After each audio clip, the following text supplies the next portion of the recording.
Chapter 929. Elaine immediately turned on her cell phone after she got her cell phone from the police officer. Ever since she was locked up in the detention center, she has not been able to touch her cell phone at all.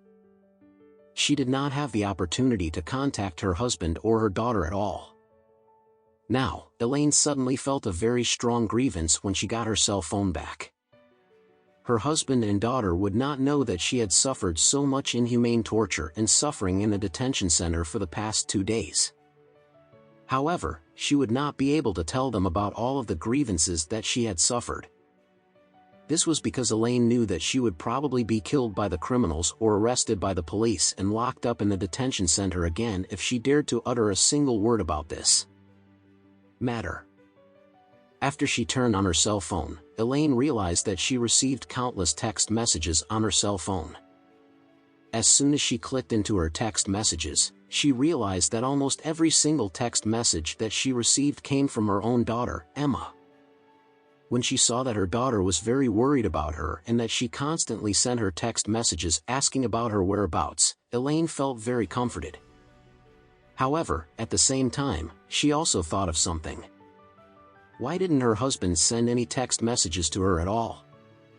She had already been missing for 2 whole days. Wasn't he in the slightest bit worried about her at all? As she thought about this, Elaine could not help but feel very dissatisfied. She could not help but wonder, I really did not expect that old man, Trump, to be so unaffectionate. I have already been missing for so long, but he did not even bother to send me a single text message at all. I will be sure to settle this score with him later. At this time, the police officer said, "Stop looking through your text messages.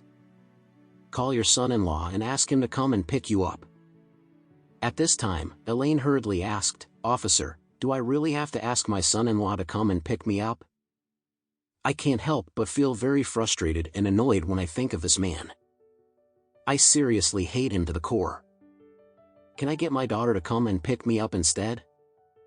The police officer slammed his hands on the table when he heard Elaine's words and he yelled coldly, "The reason why we are asking you to ask your son-in-law to come and pick you up is because we want to check whether the criminal organization is keeping tabs on your son-in-law's whereabouts and moves. Otherwise, if we act rashly, then it is very likely for the criminal organization to target you and you might probably be killed tonight then. If that is the case, don't blame me for not warning you about the situation." Elaine could only tremble in fright as soon as she heard the police officer's words. She hurriedly said, "Okay, if that is the case, then I will call my son-in-law now.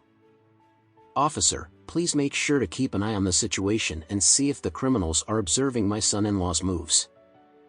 The police officer nodded before he said coldly, "Don't worry. As long as you do as we ask you to, then we will naturally investigate and look into this matter." Elaine heaved a huge sigh of relief before she said, "I will give him a call right now." The police officer asked again, "Do you know what you should say to him?" "Yes, I know." Elaine endured the pain in her leg as she said, "I will tell him that I was deceived and manipulated by an organization. After that, I got arrested by the police. Now that I have already cleared my name, I can finally go home." The police officer nodded before he waved his hand and said, "Okay, you can call him now." At this time, Alex was waiting for Elaine's call at home. When his cell phone that was placed on the table started ringing, Alex quickly picked up his cell phone and he realized that it was a phone call from his mother-in-law. He hurriedly answered the phone. "Mom? Where are you? We have been looking everywhere for you in these past 2 days. We are already going crazy with worry." Alex started acting as soon as he spoke. Elaine hated Alex to the core, but she could not say it out loud. Therefore, she could only say, "Alex, I am at the city detention center now. Can you drive here and pick me up?" Alex replied, "Mom, there are no cars at home now. Can I take a cab there to pick you up instead?" Elaine asked angrily, "Have both the cars at home been driven out already?" Alex replied, "Emma went to the company and Dad went to his class reunion gathering." Chapter